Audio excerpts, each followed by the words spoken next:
जब हमारे देश की डेमोक्रेटिक हिस्ट्री लिखी जाएगी ना 50-100 साल बाद की भाई डेमोक्रेसी कैसे खत्म हुई, ऑटोक्रेसी कैसे सामने आ गई, डिक्टेटरशिप कैसे बनी हमारी देश, तो इस हफ्ते को जरूर याद किया जाएगा। वैसे तो हमारे देश में डेमोक्रेसी का गला हर दूसरे दिन घोटा जाता है, लेकिन पिछले कुछ दिनों में कभी कभी ऐसा होता है कि कुछ ही दिनों के अंदर इतना बड़ा एक चेंज आ जाता है, शिफ्ट आ जाता है, जो बहुत ही क्लियर हो जाता है। आपको दिखे ना दिखे वो दूसरी बात है, आपकी श्रद्धा पर वो डिपेंड करता है, लेकिन कुछ चीजें अब बिल्कुल साफ हो रही हैं। इस हफ्ते बहुत बड़ा एक चेंज आया है जो सिग्नल देता है कि हमारी डेमोक्रेसी की मौत कैसे हो रही है।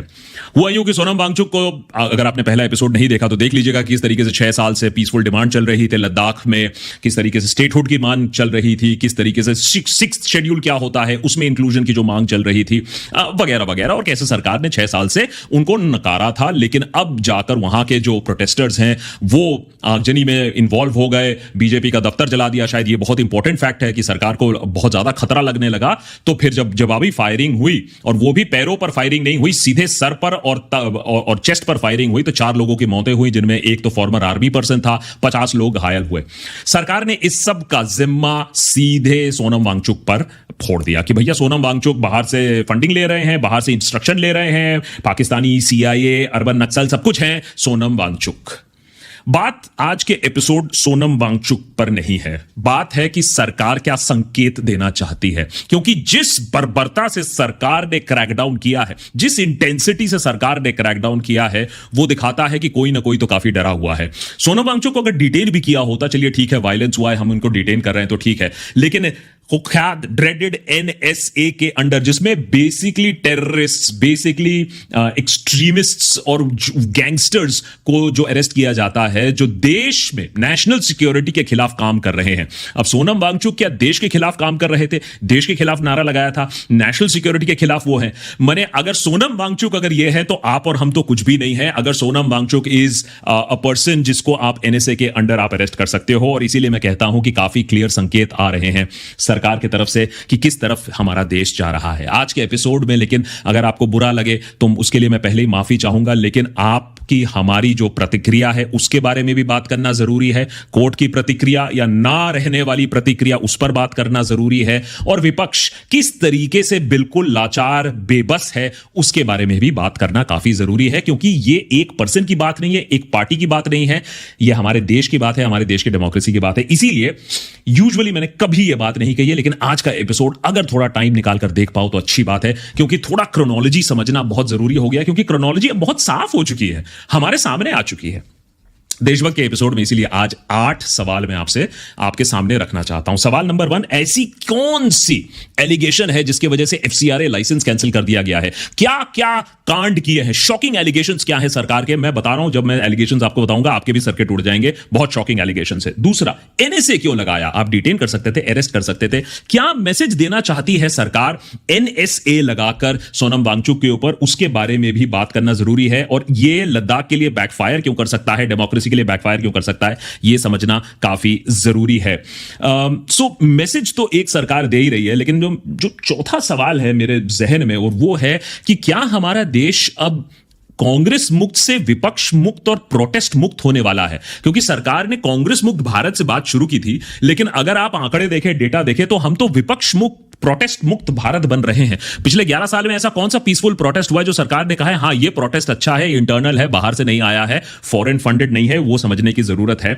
और कैसे ये एक टेक्स्ट बुक केस बनता है लद्दाख में सोनम वांगचुक का, कि अगर सरकार किसी को डिस्क्रेडिट करने पर आए, अगर IT सेल किसी को डिस्क्रेडिट करने पर आए, तो वो हमेशा सफल ही रहेगी। और कांग्रेस के रहते हुए तो मैंने फेलियर के चांसेस सरकार के 0, IT सेल के 0 ही है, क्योंकि कांग्रेस भी सोती रहेगी जब ये पूरा प्रोसेस ऑफ डिस्क्रेडिटिंग चलता है। बहुत ही फैसिनेटिंग है, उसके बारे में भी बात करेंगे। नंबर 6, क्या आज के डेट में कोई भी सेफ है? सोनम वांगचुक तो सेफ नहीं है, ठीक है। इंडिपेंडेंट मीडिया की क्या बात करें, या ऑपोजिशन की क्या बात करें, या किसी भी वोकल लीडर की क्या बात करें, आज के डेट में क्या कोई भी सेफ है, वो जानना बहुत जरूरी है।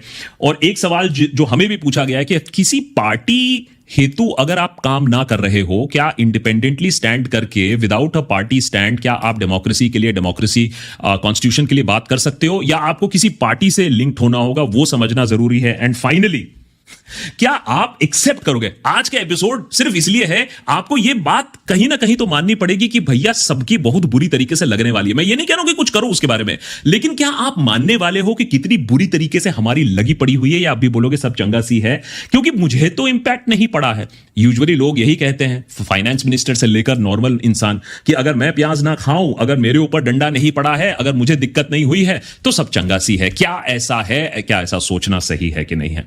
सबसे पहले बात करते हैं जो चार्जेस लगे हुए हैं वांगचुक के ऊपर, जिसकी वजह से एफसीआरए लाइसेंस कैंसिल कर दिया गया है। तो सुनने में तो ऐसा लगता है कि अगर एफसीआरए लाइसेंस कैंसिल किया हो तो करोड़ों खरबों रुपए आ रहे होंगे, देश को बर्बाद करने के लिए बिलियंस ऑफ डॉलर्स आ रहे होंगे बाहर से, जिससे एक बंदा या एक छोटा सा ऑर्गेनाइजेशन जो लद्दाख में बेस्ड है वो देश को अराजकता में झोंक पाए। तो आइए देखते हैं एफसीआरए वायलेशंस क्या है। सबसे 5 वायलेशन मिले हैं सरकार को जिसकी वजह से एफसीआरए कैंसिल कर दिया गया है। नंबर 1, 3.5 लाख रुपीस का एक बस सेल हुआ था। तो एफसीआरए का जो पैसा आया था, उन्होंने बस खरीदा था, बस पुराना हो गया तो बस बेच दिया। जब बस बेच दिया तो उन्होंने वापस पैसा एफसीआरए अकाउंट में डाल दिया, क्योंकि पैसा तो एफसीआरए का ही था। वही प्रोसीजर है, वही मैनुअल कहता है। सरकार कहती है नहीं, आपने गलत तरीके से फॉरेन डोनेशन दिखा दिया है फ्रॉम वांगचुक, क्योंकि वो बस वांगचुक ने बेचा था, तो वो फॉरेन डोनेशन आपने दिखा दिया है फ्रॉम वांगचुक। ये नंबर 1 गलती है। नंबर 2, मैसिव फ्रॉड है ये।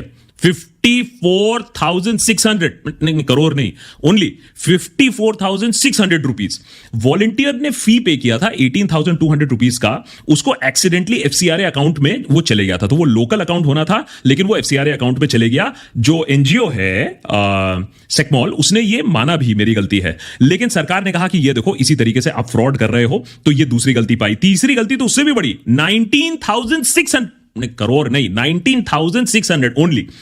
अब हुआ क्या कि डोनर ने फूड एंड स्टे, वहां आने की बात थी तो फूड एंड स्टे के लिए पैसा दिया था, लॉकडाउन हो गया, डोनर आया नहीं, सेमकॉल ने वापस दे दिया पैसा, रिफंड कर दिया। सरकार कहती है फॉरेन कंट्रीब्यूशन को आप रिटर्न नहीं कर सकते हो, refunding is not allowed, this could lead to misuse. 19,600 crore नहीं, 19,600 रुपीज रिफंड किया था, घोर पाप कर दिया।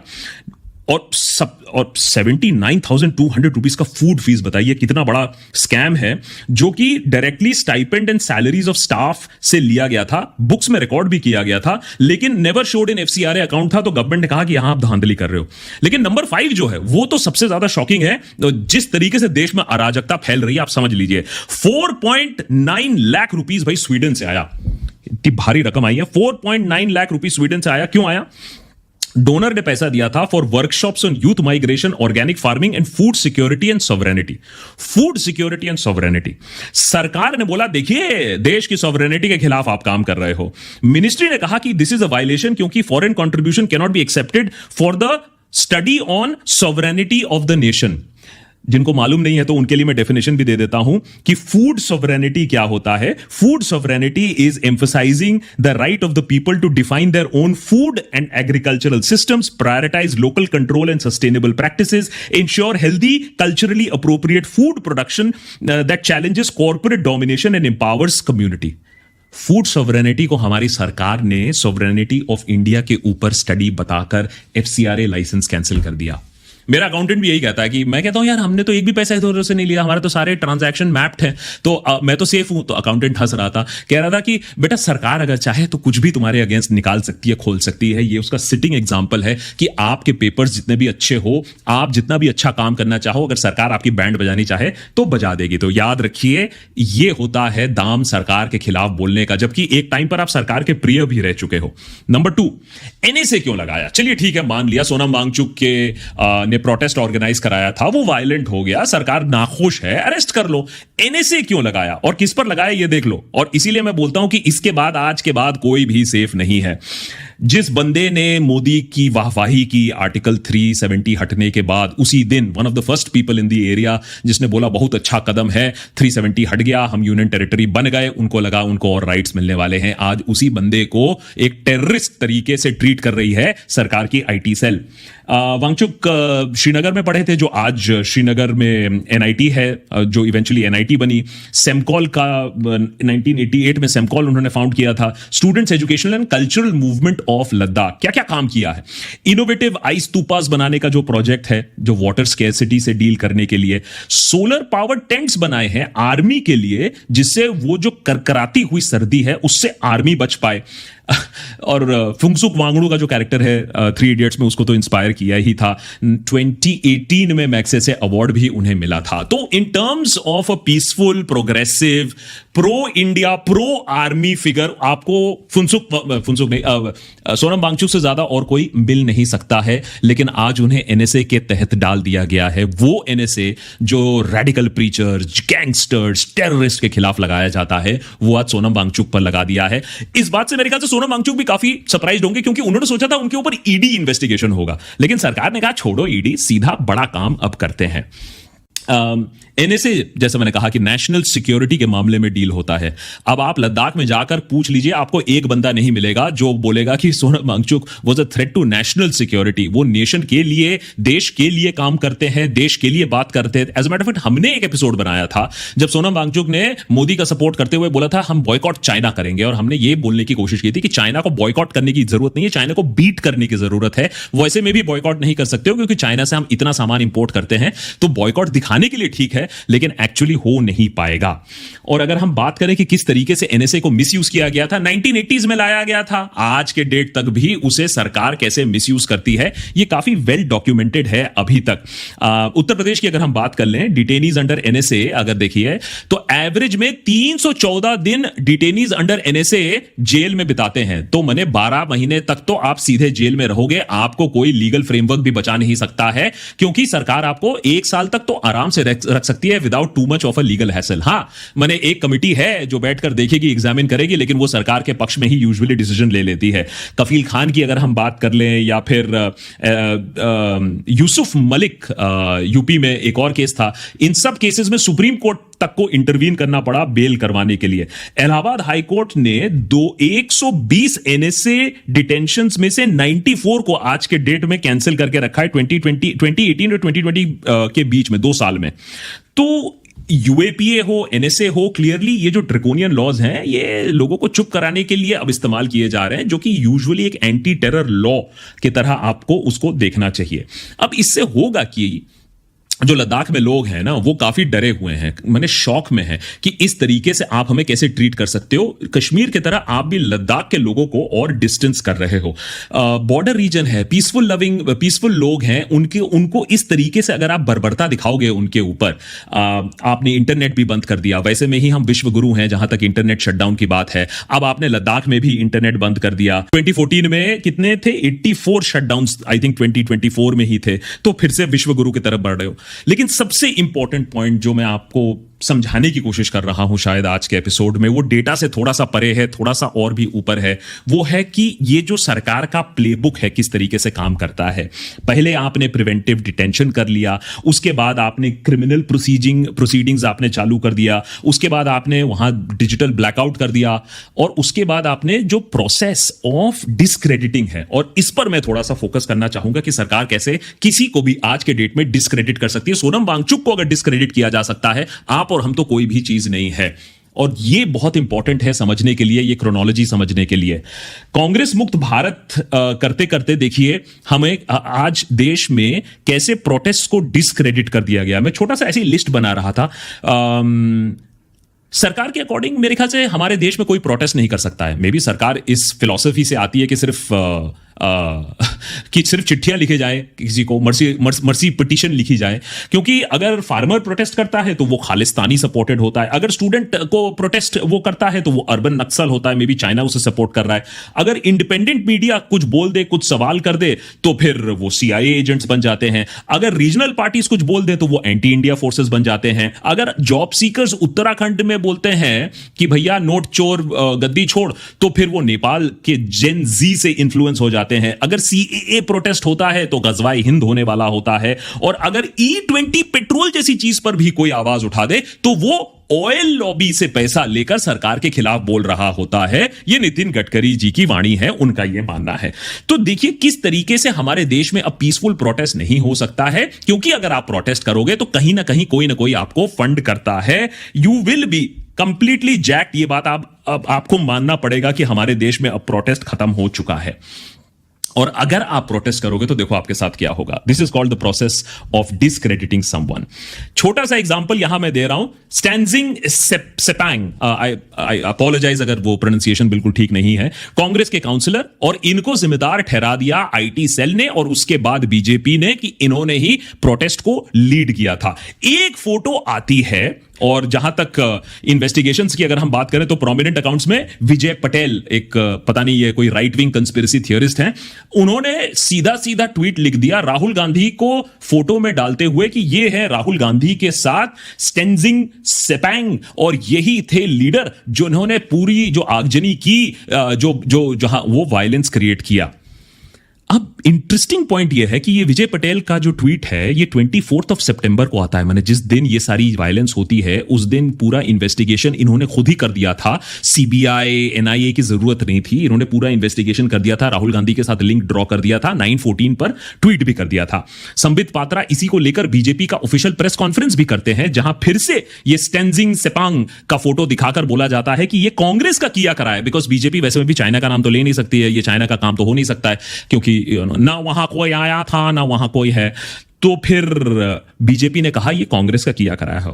यहां आती है अमेजिंग थिंग, कांग्रेस 2 दिन लगाती है इस बात को ऑफिशियली डिनाई करने के लिए कि बॉस ये हमारा बंदा नहीं था और हम अब लीगल कार्रवाई करेंगे। लीगल कार्रवाई घंटा होगा, वो सबको मालूम है, वो बीजेपी वालों को भी मालूम है। ये विजय पटेल ट्वीट डिलीट करके अब भाग गया, लेकिन जो 2 दिनों में जो डिस्क्रेडिट हुआ, जो संबित पात्रा ने प्रेस कॉन्फ्रेंस कर दिया, जो मीडिया में जो बात फैल गई कि ये सब कांग्रेस का किया कराया हुआ, इसमें कांग्रेस का बहुत बड़ा हाथ है, लोगों ने ये बात मान भी ली।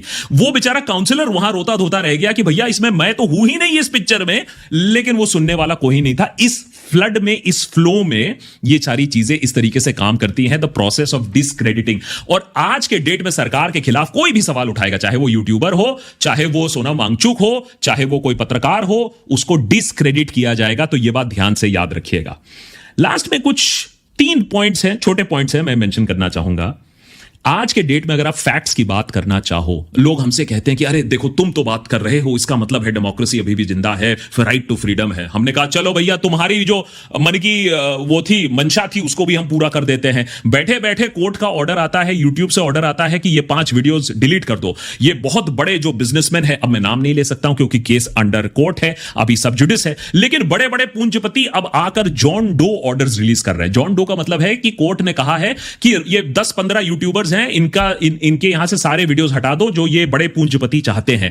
ना कोई सुनवाई, ना कोई इंफॉर्मेशन। हमें तो मालूम चला जब सीधा डिलीशन का नोटिस यूट्यूब की तरफ से आया। तो आप सोच के देखिए हमारी डेमोक्रेसी कहां चली गई है, जो बड़े बड़े पूंजीपति कोर्ट का ऑर्डर लेकर without notice, without FIR, without complaint, without defamation case सीधा वीडियो ही डिलीट करा रहे हैं, क्योंकि उनके पास कुछ है नहीं बोलने के लिए, क्योंकि वीडियो तो पूरा फैक्चुअल था। तो जिस तरीके से अब बोलने की आजादी कंप्लीटली खत्म हो रही है, अब ये पत्रकार कोर्ट में गुहार लगा रहे हैं कि भैया हमें बोलने दो, हमें अपना पत्रकारिता का काम करने दो। अगर गलत हैं, अगर गलत तथ्य लगाएं तो बताओ कौन सा गलत तथ्य है। वो खैर मिलना थोड़ा सा मुश्किल है। पॉइंट नंबर 7, क्या हम डेमोक्रेसी के लिए अब खड़े हो सकते हैं विदाउट सपोर्टिंग एनी पार्टी? मुझसे ये सवाल पूछा गया रिसेंटली, तो मेरा जवाब यह है कि आपको किसी पार्टी को सपोर्ट करना जरूरी नहीं है। ये कहां से आ गया कि आपको किसी पार्टी को सपोर्ट करना है? एक तो है कि आपने जिसके लिए वोट किया उसको 5 साल अंधाधुंध सपोर्ट देने की जरूरत नहीं है। आप एक सिटीजन हो, आप कॉकरोच नहीं हो। अगर आपने किसी को वोट दिया, आपका और हक बनता है उस पार्टी से सवाल पूछने का। और आप अदरवाइज भी विदाउट सपोर्टिंग एनी पार्टी, आप कॉन्स्टिट्यूशन सपोर्ट करिए, आप सत्य को सपोर्ट करिए, आप फैक्ट्स को सपोर्ट करिए। लेकिन अगर आप ये बोलोगे कि अरे देखो अगर मैं सवाल उठाऊंगा तो फिर मैं किसी और पार्टी को सपोर्ट कर रहा हूं, अगर ये ऐसे लेम एक्सक्यूजेस आपको देने हैं तो फिर आराम से बैठो। उसके बाद जब आपकी बारी आएगी झांप खाने की तो अच्छे से खा लेना। Which by the way brings me to the last point. क्या अब आप मानोगे कि भैया सिचुएशन अब आउट ऑफ कंट्रोल चली गई है? अब या तो सरकार इतनी डरी हुई है कि भैया एक सोनम वांगचुक जिसको कल तक कोई पूछ नहीं रहा था, वो बेचारा अनशन पर मर रहा था, अब वो इतना खतरनाक बंदा हो गया है कि आप उसको लद्दाख में अरेस्ट करके किसी और स्टेट में ले जाओगे, एनएसए के अंडर डाल दोगे, उसको कंप्लीटली मीडिया ब्लैकआउट कर दोगे, लद्दाख में आप इंटरनेट बैन कर दोगे। क्या हमारा देश इतना ज्यादा कमजोर हो गया है कि एक Gandhian protester, 5 YouTuber, 2 regional party leaders इस देश को तबाह कर देंगे, तोड़ देंगे? तो फिर तो पिछले 11 सालों में इस देश को काफी कमजोर किया गया। सरकार को जवाब देना होगा। ये जो भर भर कर जब भी कोई प्रोटेस्ट करता है बाहर से पैसे आते हैं, तो भैया होम मिनिस्ट्री इतने सालों से क्या कर रही थी? इतने पैसे आए कहां से बाहर से? इन चीजों का तो जवाब देना होगा। या फिर आप समझिए कि आपका कितना बड़ा मूर्ख बना दिया जा रहा है। ये तो मूर्ख जिहाद आपके खिलाफ चला दिया जा रहा है और आप भी इस मूर्ख जिहाद में अपने आप को शामिल कर चुके हो कि सरकार जब भी बोले प्रोटेस्ट हो रहा है, बाहर से हो रहा है। हमारे पास प्रोटेस्ट करने की एबिलिटी नहीं है क्या?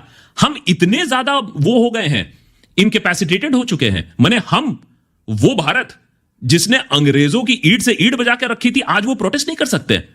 अरे ये बोल दो कि भैया हमें प्रोटेस्ट पसंद नहीं है, हम प्रोटेस्ट करने से डरते हैं, हमें तो डिक्टेटरशिप चाहिए, तब भी ठीक है। लेकिन इस तरीके से इतनी घटिया आर्ग्यूमेंट्स को बिलीव करना यह दिखाता है कि आपको कॉकरोच में तब्दील करने में सरकार सफल हो गई है, आपको मूर्ख जिहाद में इंक्लूड करने में सरकार सफल हो गई है। यह एपिसोड बनाने का सिर्फ इतना ही पॉइंट है कि भाई अब तो जग जाओ। मैं ये नहीं कह रहा हूं कि कुछ कर लो, लेकिन समझ तो जाओ कि डेमोक्रेसी आज कहां है। यह वो हफ्ता है जब 50 साल बाद हमारी इतिहास लिखी जाएगी, तब हमें याद रहेगा कि एक बंदा जो लद्दाख में भी प्रोटेस्ट कर रहा था, क्योंकि वो प्रोटेस्ट हिंसक हो गया तो 4 लोगों को सर पर और यहां गोली मारकर खत्म कर दिया गया। ना टीयर गैस शेल था फोर्सेस के पास, ना उनके पास पेलेट गन था, ना वार्निंग शॉट्स थे, सीधा सीधा मार डाला गया। इस पर फोकस नहीं हो रहा, या फोकस हटाने के लिए हमने वांगचुक को अरेस्ट कर लिया। अब सारा कॉन्वर्सेशन वांगचुक पर है। किस बात से लोगों का ध्यान हटाने के लिए, किस बात से सरकार डरी हुई है, किस बात से लोगों को चुप कराने की कोशिश हो रही है, यह तो पता नहीं। लेकिन जो लोगों का गुस्सा है वो देखते हुए अब सरकार ने क्लियर मैसेज कर दिया है, अब आवाज उठाओ, अब हम देखते हैं तुम्हारी कैसे तोड़ेंगे। तो कम से कम ये तो अब समझ जाओ कि तुम कॉकरोच बनने वाले हो, तुम मूर्ख जिहाद में शामिल हो चुके हो। अब आगे जो होगा वो काफी क्लियरली कुछ लोगों को दिख रहा है, आपको ना दिखे, बोलते रहिए चंगा सी।